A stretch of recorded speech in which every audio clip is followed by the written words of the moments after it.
Nanu, and Happy New Year. This is the 1st of January and it's the first beer review of the year. And I thought we'd start with an absolute Belgian classic today. Those of you who like your beer will have heard of this, definitely. It is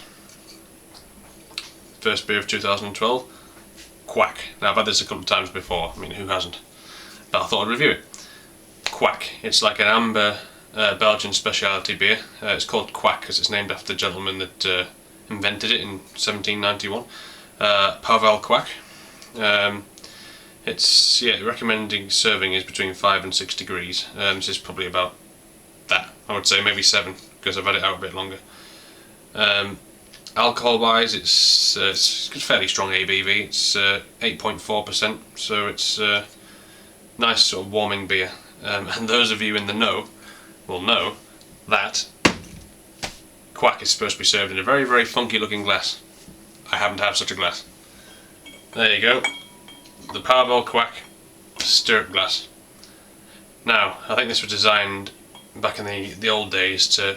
It's called a stirrup glass because it's designed to attach to the horseman's stirrup or something, so they can just take the glass. I don't quite know how it works. I mean, I don't know how that would work.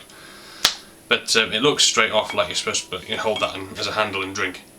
But I wouldn't advise that because although the glass stays in, it kind of tilts. So I'm going to take the glass out to do the review. I'm not going to pour it like that. But there you go. And it's still a bit foggy at the bottom because I've just washed it. But no matter, it's clean. So yeah, this will be fun. I've had this since the 29th of October on my birthday.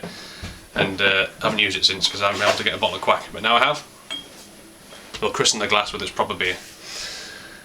Right. I waffled a bit there, darling. How long have I got left? Ages. Ages, right, that'll do. Right, cool. Crack it open. This isn't a bottle conditioned one, so you can just pour the whole lot in. Don't worry about sediment because it's not there. It's a top fermented beer. Again, I don't know why I keep showing you these because it's not shown, but it just says Kwak. Kwak, and I have an itchy nose, excuse me. Right. Okay. I'm going to pour this very carefully because this is like a mini yard of ale glass, so with a thin body there, if I'm not careful, we're going to get a huge head on this. So let's take it steady. There we go. I get a bit of a head towards the end, but I'm not starting it off strongly. Hope everybody's had a good 2011 and looking forward to a prosperous 2012. And here comes the head.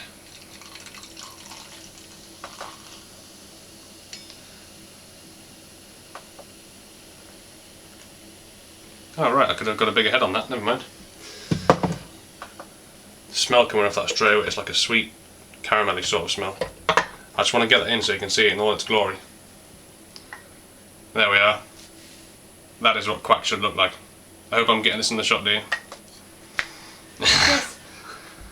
I'm quite disappointed actually with the head there. I should have really made that a bit bigger. Never mind. There you go. Kwak. This is the last time you're going to see the wooden bit now because I'm setting this down and I'm just going to use the glass. Right. I don't dare risk it. Right. So then, we've got quite... that looks really cool.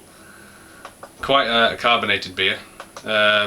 Bubbles just racing to the top there, but it would emphasise it because it looks like something from like a lab, doesn't it? Science lab. I'm quite glad the head's fading down now so we can get a good smell. It's a nice deep amber colour. It's a lovely colour. It's a really, really nice deep amber. Orangey, gingery sort of colour hue around the edge. No redness really, it's just amber. Looks fantastic. I'm going to give that a smell. Now what you get off there, I mean this is a classic beer, what you get is a deep sort of warming malty toffee caramel sort of smell. It's not overpoweringly sweet, but it's definitely there. It smells like a really comforting beer. Give that a bit of the all-important swirl, which is hard to do in this glass, evidently. Yeah, malty it smells a bit like a Scotch ale, only I think it smells a lot nicer. It's like a sweet, warming toffee caramel malt sort of smell. It smells fantastic. Yeah, look at that. It's nice to grip as well. So yeah, let's give a cheers.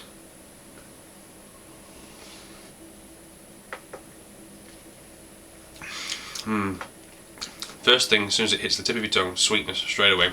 Subtle sweetness. but it's definitely there. It's not sickly.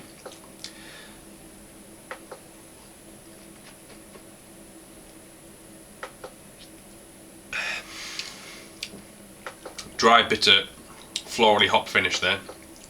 Roof of your mouth, back of your throat. It's not exactly masking its strength. It doesn't taste. I mean, it's 8.4, which is pretty strong. But no, it's warming. I think it's the warmingness that comes through. But still, I would take it. You know, even though it's quite an easy drinking beer, I would take it carefully. I wouldn't, go glugging this down. Yeah. So I'll have another taste there. Cheers.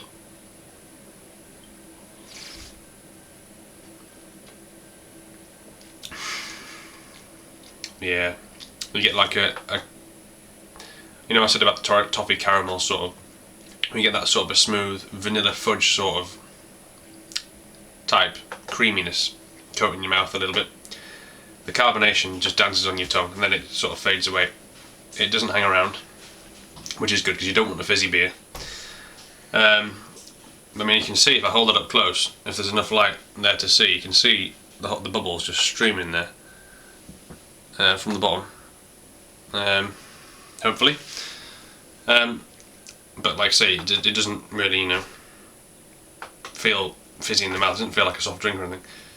It's gassy though. Excuse me. What do we get in the burb? Nothing much because I haven't had enough. Right.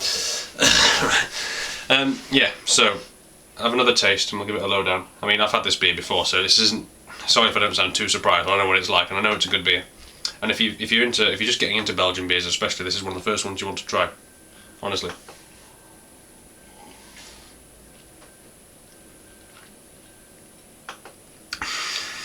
Yeah, a little bit more alcohol there through the nose. Toffee, caramel, like I said, I've said it already. Comforting sort of taste. And the more you drink it, the less sweet it becomes. I think it hits you first time. But that's good.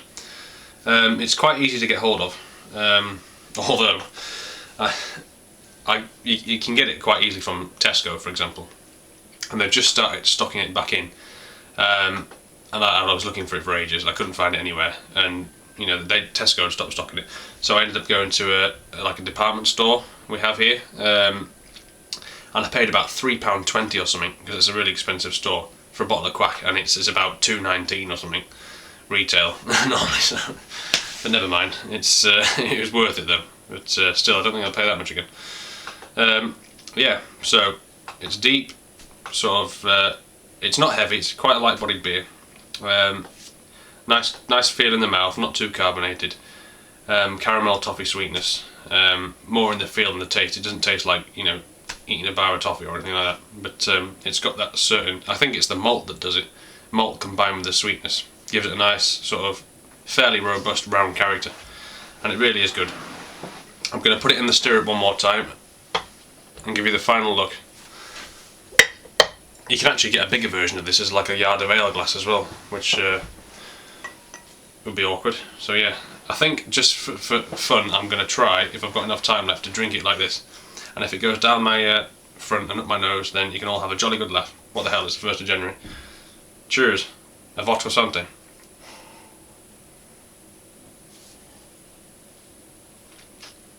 That went well.